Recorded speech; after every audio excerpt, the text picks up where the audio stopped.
Hi, this is Sam. Just going to ramble on here today. I don't know if there's any specific themes or anything that will come through. I just feel like creating a video, so here I am. Let's see what comes about. So I've been pondering my own life recently, just wondering, where do I go from here? I had this big, huge shift of consciousness, the huge awareness that all there is this moment. And at one time, all I knew myself was my diseases, that I had multiple sclerosis, I had bipolar, I had psoriasis, I had arthritis, I had migraines, I had all these things. And that dictated my behavior. Oh, I have MS, so I must be fatigued all the time. Or I'm bipolar, so I'm not good enough, I'm not worthy enough. Just constantly beating myself up. But when I freed myself from the mind, those things went away. Then what remains? After your identity goes away, what remains? And I've been struggling with that question lately. What remains after the identity goes away, that you have to behave a certain way according to the story? So I'm reading all these different books, just looking at all these different concepts, like reading currently about wayfinders and Martha Beck's work on that area, which I can relate to completely. I can relate to that work as a wayfinder. That's what I did. I found my own way forward. And what I like to call myself really is like I'm a way shower. Here's how you trust your own intuition, for you know it the best. This is your body. What's best for you? Not what you read in a book, not what you hear from somebody else, but what do you say about you? Then I read these other things like earth angels, empaths, all these different types of personalities and identities. And it just reminded me of this story some time ago that I saw.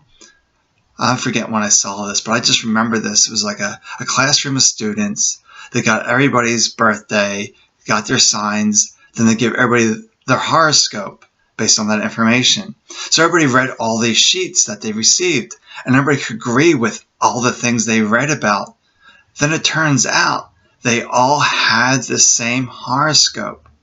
And it just shows that the mind creates our reality. You can read anything, and your mind can warp it in such a way that it becomes your reality. So when I've read about multiple sclerosis and been fatigued, that became my reality. Oh, I have MS, so I'm tired. Or I'm bipolar. I'm not worthy. All these mental stigmas around it. It's just simply not true. But our mind is very, very powerful. It can really make things up for us. So we do create our own reality. And this morning I posted on Facebook, that this is paradise. This is it. We get to choose our reality. Our thoughts create this reality. Sometimes it's a little hard to put your creations into effect.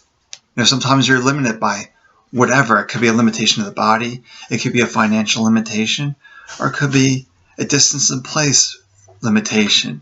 But we create this reality. Our thoughts shape everything. If you're not quite sure how this works, just imagine if you're afraid of heights, you can close your eyes and you can imagine yourself on a ledge, and your whole body will begin to act like you're standing on a ledge. Your heart rate will increase, your pulse will go up, you may start to sweat, you may have all these symptoms, but you're still firmly seated in your chair. And the mind's this crazy, crazy thing. So I help people get out of their mind, and that's why I'm like a way shower, because I want everybody to be their own way finder. How do you get out of that mind? Is it from the wordless state, the state of presence, the state of silence? Or is it the state of oneness, of seeing that you're connected to all things? Or do you use the state of imagination to form another reality that's more desirable, to reprogram that mind from something that is not working? So maybe you're imagining good health, and you keep working that. I knew somebody helped their multiple sclerosis by imagining that like beavers were working in his brain, creating all this rewiring. And he got better from that practice, that imagination practice of just imagining beavers working in his head. Or maybe it's a place of form, of creation. The law of attraction work, which is a bit of everything. The imagination, being wordless, and just that forming, that knowing, that creation. Just seeing yourself healthy. So the mind's playing this game. So I'm just looking around. It's just constantly playing this game. It loves lack. Like I said, I have no agenda today. I'm just rambling on. And rambling on just really lights me up. So maybe I need to do more of this. Maybe I need to have more Skype sessions. Maybe I just need to do more talking, more sharing. Because living in pain is a terrible place to be, and suffering. And talking to somebody recently, I lived in pain from age 6 to age 44. This is the new reality for me. No pain, no suffering. It doesn't have to become permanent. You can change things.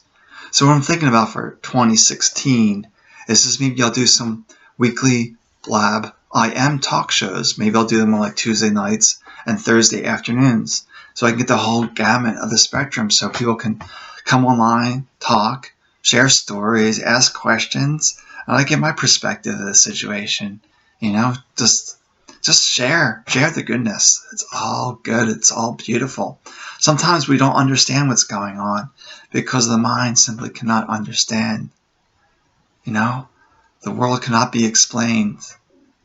You cannot explain how you get a microscope and you get lower and lower, and there is no separation of form. It's just all this energy together. It's just a marvelous thing. Well, I really don't have much to say. Well, have a beautiful day.